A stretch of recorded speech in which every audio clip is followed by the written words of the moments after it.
I want to start right off the bat talking with you about a topic that has been really near and dear to my heart for so long, and that's mandatory education for condo and HOA directors. Let me tell you, I've certified about 25,000 directors throughout the state now. I always thought that education should be mandatory, of course, especially after the tragedy in Surfside. I came close. So many years I had bills sitting on the governor's desk just waiting to be signed, and they were vetoed at the last minute, or it just fell apart at the last minute. But you were the person who was able to carry the ball over the goal line. And why is it, just like me, I got to tell you, why is education in your mind so important for condo and HOA directors? I have spent 2 years talking to condo boards and recognizing that it's impossible to do your job and do it well and do it within the confines of your fiduciary responsibility without understanding what that job really entails.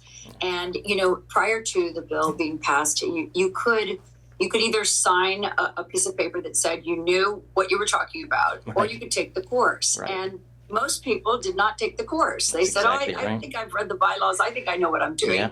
When in fact they did not. And I think now more than ever, it is so critical because of all of the changes, the revisions to the Condominium Act. I mean, for the last 3 years, we have been amending that Condominium Act.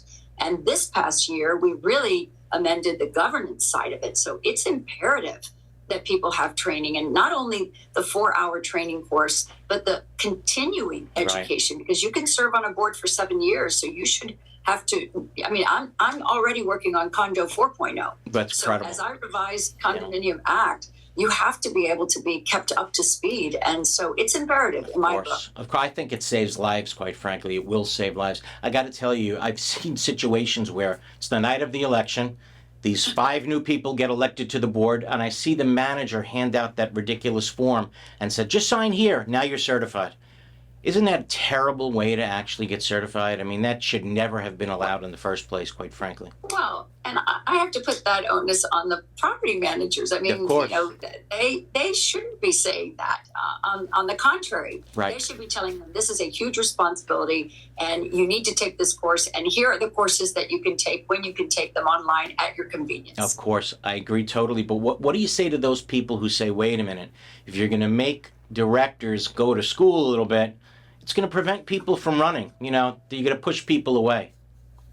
I think that's silly. I think if you're going to the trouble of running for your condo board, it's because you have a genuine interest in serving. And if you do, and you are a person that really wants to, sort of contribute to the betterment of your community, then you won't mind taking a 4-hour course. As a matter of fact, I would think that you would welcome it. Right. Because if you're signing up to do a job, you want to do it right.